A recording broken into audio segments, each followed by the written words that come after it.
You've probably heard that to avoid burnout, you need better boundaries. And that advice isn't wrong.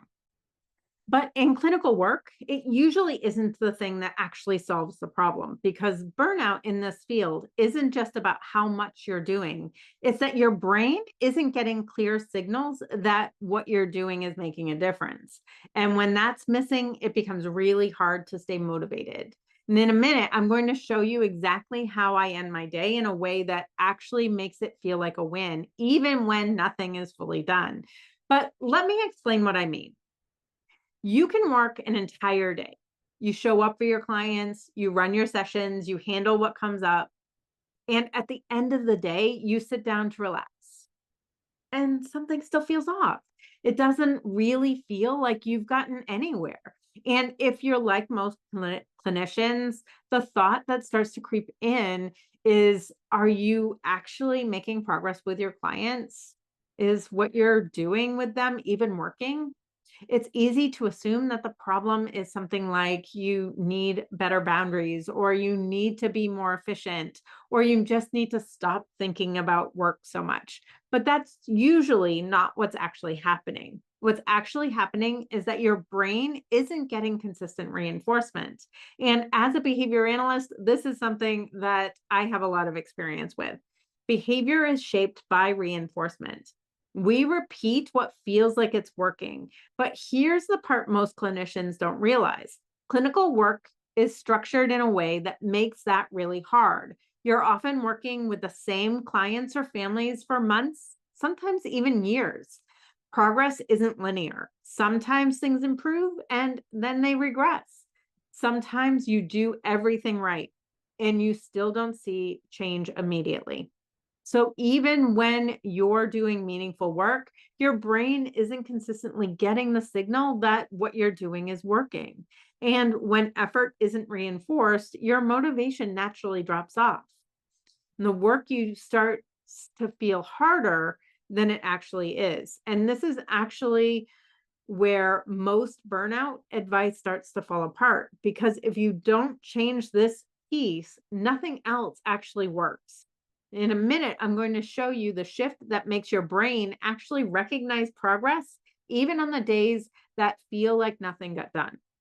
So, if the problem is that your brain isn't getting enough reinforcement, trying to push through it, or just waiting to feel more motivated isn't going to fix it. Neither is just trying to relax at the end of the day. That's easier said than done because your brain is responding exactly the way it's designed to. So the real question becomes, if clinical work doesn't give you that sense of progress, how do you create it yourself? Before I show you how to fix this, it actually helps to know which pattern is driving this for you because burnout in clinical work doesn't show up the same way for everyone. For some people, it's overcommitting. For others, it's constantly reacting all day long. And for a lot of clinicians, it's that their brain never fully lets go of work at the end of the day. So I put together a short self assessment that you can download through the link in the description that helps you pinpoint what's actually driving it for you. Because once you see the pattern, it becomes much easier to change it. Now, here's what actually helps you feel successful at the end of the day. The key is shifting what you count as progress. Because one of the biggest hidden problems in this work is that we tie our sense of progress to things that we don't fully control. This includes things like client outcomes, behavior change, and that long term progress that we're always seeking for our clients. And those things are important, but they're not reliable sources of reinforcement day to day. So instead, you want to start creating progress around what is in your control. And this includes your habits, your actions, and your follow through. And once you start doing this, the way your day feels at the end completely changes, even if your workload doesn't. And there are three ways to start doing that. And I'm going to walk you through this in a way that you can actually start using tomorrow. First, identify micro goals. For me, this happens when I sit down to plan my day. I'll open everything up, look at my schedule, and most of my day is already filled with sessions, meetings, supervisions, all of those tasks are already there.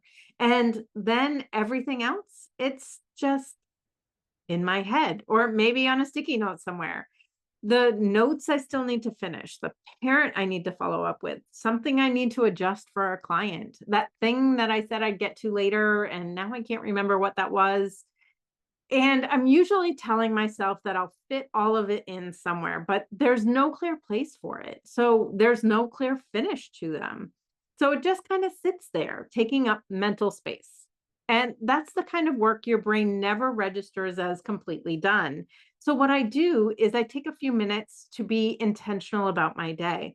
I'll think about everything that's floating around and start organizing it into tasks that I can actually accomplish today. Sometimes that means breaking things down, so I'm not working on the whole task at once. I'm just maybe updating one section of a treatment plan so that I can actually have that experience of completing something if I don't have time to do the whole task. What I'm really doing is getting clear on what actually fits into today and what doesn't. Everything has a place, even if it's not happening today. If I can't get to it today, I'll schedule it for a different day.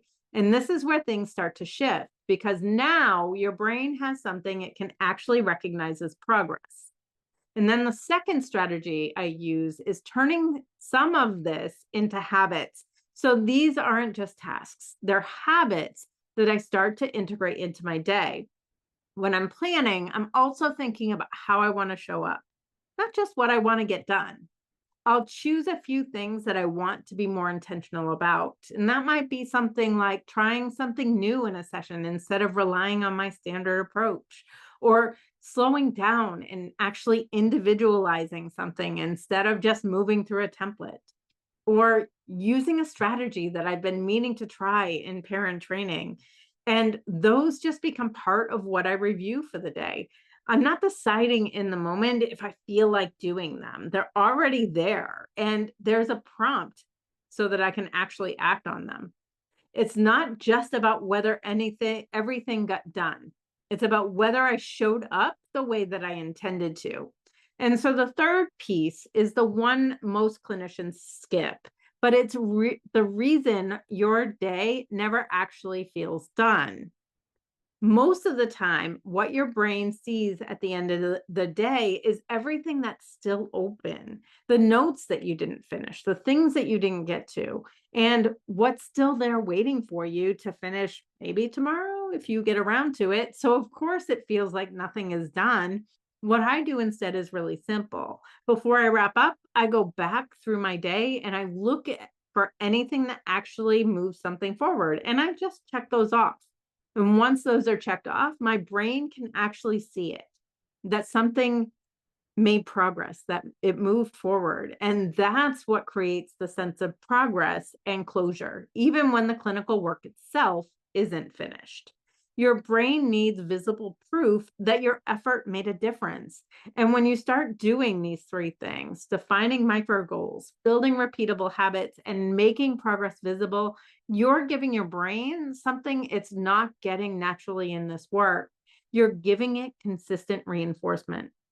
And that's what starts to change how the work feels, not because the work suddenly becomes easier, because what you do is really hard most days, but because your brain can finally register that what you're doing is actually making progress.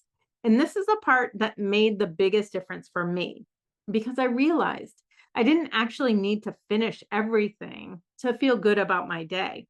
I just needed my brain to see what actually moved forward. So here's what I do at the end of the day. I don't look at what's left to do.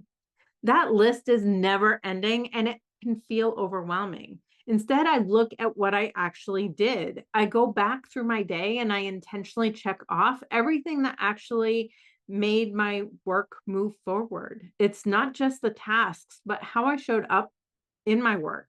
I look at things like how I adjusted an approach in session instead of just pushing through something that wasn't working, or the conversation that I finally had that I had been avoiding for weeks, or the clear decision I made about what I'm not doing right now, or the way that I took something that felt messy or unclear and I gave it just that next step. or how I followed through on something that would have been really easy to put off until tomorrow or any other day, because those are the moments that actually matter in this work. And what happens is my brain finally gets evidence that the day mattered, that I didn't just show up, I actually made progress. And once your brain sees that, that's when the day starts to feel done. But there's one more piece of this that really matters, because even when you start creating those progress signals, a lot of clinicians still find that their brain doesn't fully shut off at the end of the day.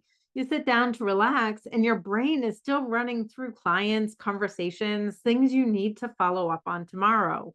And in this video right here, I'll show you exactly why that happens and what actually helps your brain let go of the work at the end of the day so you can finally relax. If that's something you've been struggling with, I'd watch that next. I'm Amelia Delphonse, and it's time to master your week.